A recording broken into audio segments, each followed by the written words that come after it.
description down below. It will give you a good overview of what happened on that day. In this video, I want to focus on the new information that has come out since then, because it is so much worse than we all expected. We all know that on July 13th, 2024, Donald Trump was shot at a rally in Butler, Pennsylvania. Yeah, look, there he is. Because we have millions and millions of people in our country that shouldn't be here. Dangerous people. On top of the roof, over there. We have criminals, we have drug dealers, we have people that should not be here. Right on the roof. It's much tougher than it happened. You went right on the roof. And look what happened to our country.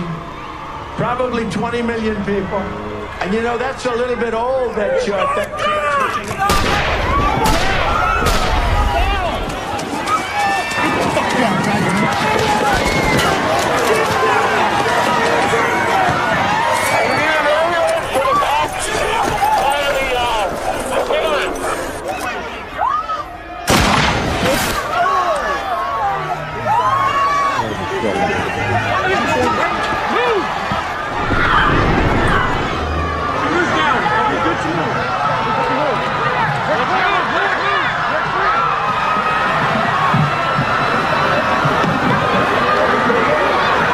The Department of Homeland Security and the FBI did an investigation and put out an official report on October 15th, 2024, right before the election.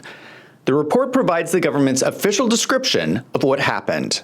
A young, local Pennsylvania man who had seemingly conceived of and executed his assassination plot within days after the former president's rally was publicly announced, had managed, with striking ease, to circumvent the Secret Service's no-fail protective mission. This is considered the lone gunman theory. The government claims that Thomas Crooks acted alone, came up with the whole scheme, snuck past the Secret Service, and took the shot. Everyone in the mainstream media has accepted this as true, and we stopped hearing about it. Pardon my language, but this is a bunch of baloney. I'm going to show you the facts we know that contradict the lone gunman theory. Cell phones. Probably the biggest fact that shows that Thomas Crooks did not act alone was that he had two cell phones. One was photographed on the roof next to a remote transmitter connected to an explosive device in his car. It is unknown how he got this explosive device, and law enforcement has said that Thomas Crooks had no internet search history showing that he looked up how to make an explosive device. Who gave him this device? They also found a second cell phone in his home with only 27 contacts. None of this matches the lone gunman theory. If he was working alone, why would he need two cell phones? He would not need to talk to anyone. Who was he talking to on these phones? I don't understand why we're not hearing more information about these cell phones. These phones could probably tell us everything. Who was paying for the phones? Who was talking on the phones? Where did he go with the phones? It's very curious that we've heard no new information on these phones. Video footage. People have been reviewing the video footage from the rally and have noticed some interesting things. I'm going to ask you to put your detective hats on. I'm going to show you some video and see if you can spot anything that seems strange. We have all seen this footage of Trump being escorted off the stage. The agents huddle around him and take him off. We see a gaggle of female Secret Service agents. They're running around like a bunch of chickens. Do you notice anything unusual? Who is this bald man? He makes hand signs to someone off screen. These are pretty standard military hand signals, so I'm going to play the video again and decipher what he's saying. Stand down.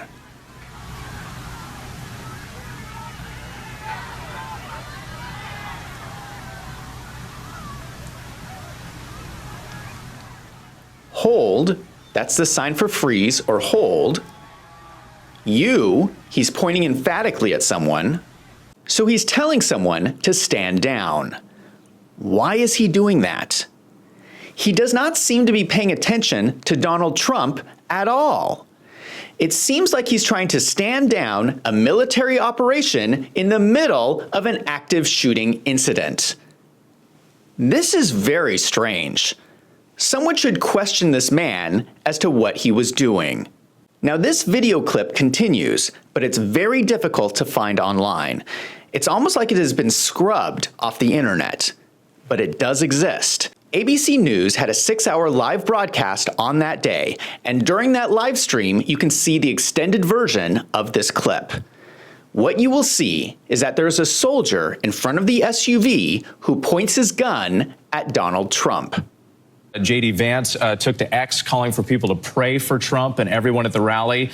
He says, quote, "Everyone join me in praying for our President Trump and everyone there. I hope everyone is okay." We also heard from Florida Senator Marco Rubio, who is also on the short list to be a potential running mate. This is also very strange. Those of you who know about gun safety, you never point a gun at someone unless you intend to shoot them.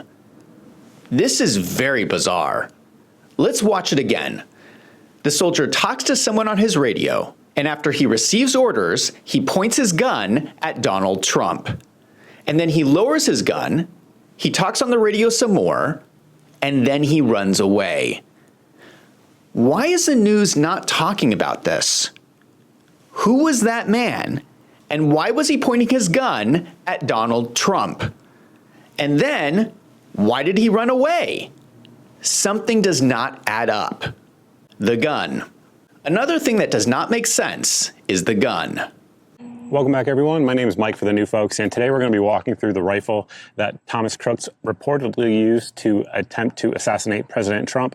This right here is pretty darn close to the rifle he actually used. There's going to be a couple differences, and I actually have a review up of the base rifle that he used. It was a DPMS AR-15, an Oracle, either A2 or A3, depending on which news source you actually see. So as of yesterday, the FBI actually published the photos of the rifle that was used. We have seen several screenshots. If you guys have watched my channel and all the videos I've done on the incident, I rolled in a bunch of different screenshots throughout the several videos that we've done of the rifle, offering some hypothesis as to what it could be. The lone gunman theory claims that Thomas Crooks somehow outsmarted security and snuck the gun into the event. In my original video, I think it was the second video I did in this series, where I talked about storing the rifle and how maybe he got it up there. At that point, all we had seen was the backpack that was on the roof based on body cam footage. So I didn't have the exact dimensions of it. I had to find a huge backpack that I had to actually conceal it in. Now, this pack right here is from Vertex. I'm sure some of you guys know exactly what it is, the model. You can comment down below, but this is a very normal sized backpack. And as you can see, no matter how I try to put it in there at whatever angle, about 4 inches of the actual upper receiver is going to poke out. So that begs the question, how did he hide this rifle? From everything we've seen, from the videos I've seen so far, all of the footage shows him without a backpack until he gets up on the roof. Once we see him running on the roof, you can see him throw the backpack. Now, clearly, he did not bring the gun in with his backpack, or he would have been stopped. It seems that someone had the gun waiting for him on the inside. That would mean he is not working alone. Crime scene.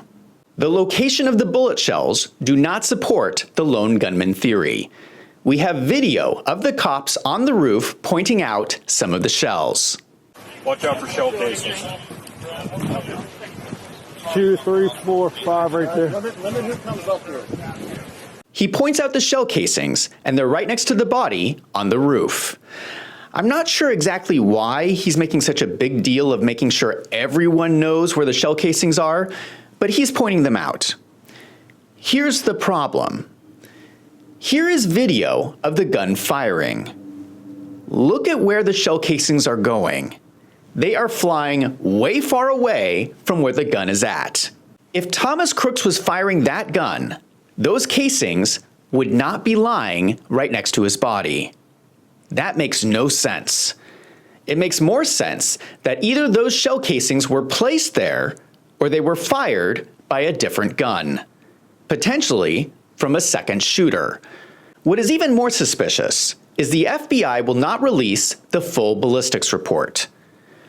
What did the FBI do to ensure that there was a direct match between the alleged gun used and the shots fired? Why will they not release the ballistics report to prove that? When you start to realize that the shell casings make no sense, you start to question the whole crime scene. Let's go through the photos.